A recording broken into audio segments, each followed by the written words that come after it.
Hello again guys, welcome back to the channel. In today's video we're back making another top 100 landing challenge attempt, this time headed into Funchal. Unfortunately at the time of recording the default Airbus A320's handling was still rather iffy, so we do have to fudge the approach a little bit in order to get a good score. Anyway guys, as always I do hope you enjoy the video. Let's now head for the cockpit of the Airbus A320 and begin our approach. So welcome to the cockpit of the default Airbus A320. First thing we'll do, we'll get the anti-skid on, auto brake can go to low, and we'll arm the spoilers. Not quite sure why the aircraft starts out with the anti-skid off by default, but there you go. Anyway, pointing ourselves towards the hills, broadly taking about a 45-degree intercept to the runway extended centerline currently. Maintaining 160 knots and descending at around 600-700 feet a minute. As you can see, currently just passing through 1800 feet.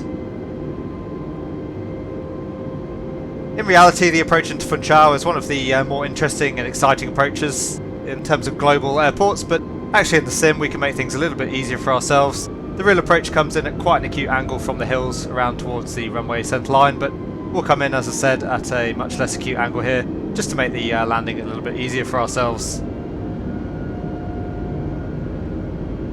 We'll maintain 160 knots all the way down the approach, partly because I find it helps with the handling of the default Airbus A320, and partly, as you can already see, there's some pretty significant gusts during this landing challenge. The wind is gusting from about 25 all the way up to 40 knots, so we don't want to have to speed all the way back at the approach and risk getting into a low speed event with the default Airbus. We'll take the gear down. Just coming up through 1200 feet now, you can see the runway quite clearly now off the nose, and we'll just continue to follow the coastline more or less around towards the extended runway centerline. We'll also maintain config 3 for the entire approach. Again, I find that helps a little bit with the aircraft's handling characteristics.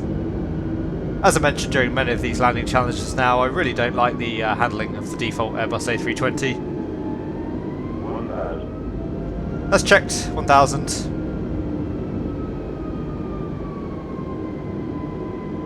Yeah, the handling of the default A320 is particularly strange during the latter stages of the approach, and the flare in particular.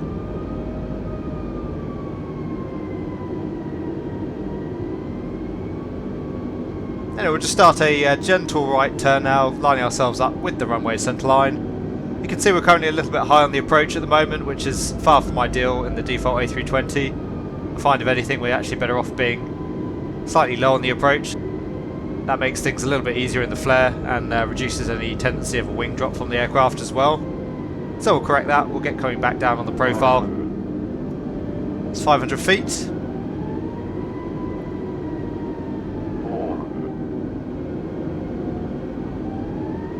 Keeping the aircraft descending on the profile, we've got quite a high vertical speed at the moment, so we're going to need to correct that at the last minute to get a reasonably smooth touchdown. Coming off the thrust levers there, letting the speed bleed off. We're slightly to the right of the centerline, so we'll correct. You see the landing zone as well, slightly out to the left of the centerline. There's touchdown, full reverse. On the brakes. Keeping the aircraft just out to the left of the centerline due to the touchdown zone being there. Through 70 knots, so we'll cancel the reverse. And bring the aircraft to a stop. So as you can see, that landing was good enough for 1.52 million points, which at the time of recording put us at the number 8 spot on the leaderboard. So not a bad score. I do think there was certainly some room for improvement, but once again at the time of recording the default Airbus A320's handling was rather interesting to say the least. As always, the aim of these challenges is to get a good score as opposed to being a textbook example of an approach. Anyway, in terms of our landing precision, that was pretty good. We were about 120 feet long on the landing there. The ground roll was okay. We were slightly off to the left of the centerline there, as you can see, about 13 feet by the looks of it. The ground roll score is always a little bit trickier to judge when the touchdown zone is not actually marked on the centerline. You have to rather guess where the sim predicts the centerline is for the challenge. For the landing smoothness, a little bit of a bump there as we came down, as you'll have seen.